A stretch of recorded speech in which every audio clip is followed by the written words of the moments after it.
All right, guys, this is a question I get asked all the time. What is force healing? Why do you do it? When should I use it with my dog? Force healing, like anything when you use force, is the idea that we're going to use negative reinforcement and positive punishment to teach a dog something. Okay, like if I want to force crate a dog, what do? I take the dog away from the crate, open the crate door, apply stem, pull their leash towards the crate. When they go in the crate, the stem goes away. This is a solid way to teach a dog something. However, if you're just an average owner, I would not do this with your dog. I would leave this to people who know what they're doing, who have done it with success, because if you take off the stem at the wrong moment during any type of force exercise, you will counter condition what you're looking to condition, right? If you want to condition the dog going in the crate and you take it off because you feel bad for the dog because the dog's doing 100 different things that you don't normally experience in your day-to-day life with that dog, to try to get away from this pressure, and you take it off because you feel bad, suddenly the dog's learned, okay, if I throw a temper tantrum, I get away from the force. Force healing is much the same thing. Outside of a certain range around your left or right leg, depending on which side you're healing the dog on, there's going to be stem applied. And the only way for that stem to go away is for the dog to find the position. Okay? Now, you could even be incredibly specific with force healing. You can force heal a competition Schutzhund heel. You can absolutely do that. I've done it. Okay? With multiple dogs, and that are not sport quality dogs. But again, if you apply the force incorrectly or at the wrong times, and you let off the force incorrectly or at the wrong times, you will counter condition to your goal. So, when should you force heal your dog? When there is not an alternative and you have to have that behavior. That's when you should force heal. Okay? At the end of things, right, you will come out with a great heel. And it will be fair to the dog because the dog will understand the rules.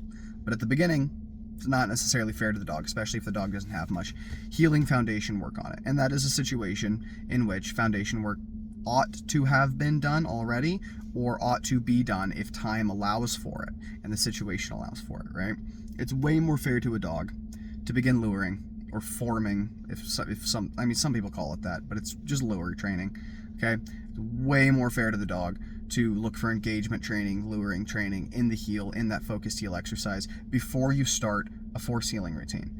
Now, when you do start force healing, unfortunately, it's also one of those techniques where you are stuck there until progress is made and clarification to the dog is achieved. The dog needs to have clarity before you let up on the exercise, which might mean you need to be there an hour. Kind of like training a horse. Sometimes you're just done when you're done. Anytime you start use with force, you're not done on a time schedule like you could be with positive reinforcement or just general other types of conditioning.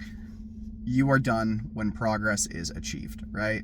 And what you really want to see out of one session, I personally don't like stopping when I have decreased or increased the behavior by 50%. I like to go above that, and I like to at least achieve 75, 80, 90% of the behavior that I'm going for in one session.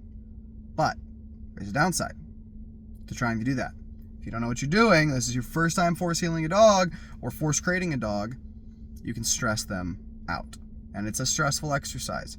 So you need to have a dog that's capable of doing that. Okay, and that needs it done. Because if there's not a reason to force a dog to do something, why are we doing it, right? If there are other methods to train a dog to do something, we can probably use those first, right? But there are circumstances, right, where you are left with no recourse, like force tracking, for instance. If my dog knows how to track, knows how to stay on the track, knows how to indicate articles, he just won't do it.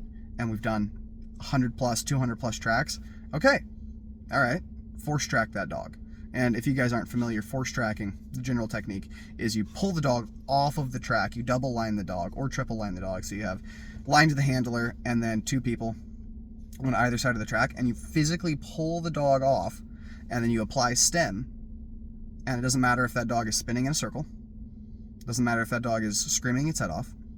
Okay, this is why a lot of people don't like force anything, right? Because sometimes with extreme dogs, you have to become extreme in your force. You pull the dog off the track, you're frying the dog on the collar, And then after several seconds, you let the lines loose so the dog can refine the track. And when they do, boom, pressure goes away. That's what force tracking is. That is the general concept for force, okay? For coercion training. And this is not aversive training. Aversive training is, if you do this, I'm going to apply stim, or I'm going to apply force, so you stop doing it. That's aversive training. It means that you create a conditioned aversion to an action, right? So when we talk about aversive training, we have to be pretty specific, because this is not aversive training. Even though you're using force, it's not aversive. This is coercive training. I'm going to use force until you begin a exercise or a behavior, and then, and only then, does that coercive force go away. So, if you guys are looking for more dog information, real deal dog information, we don't stray away from tough subjects. We don't care. We'll talk about anything. Let us know down in the comments below what you'd like to hear next. Ciao, guys.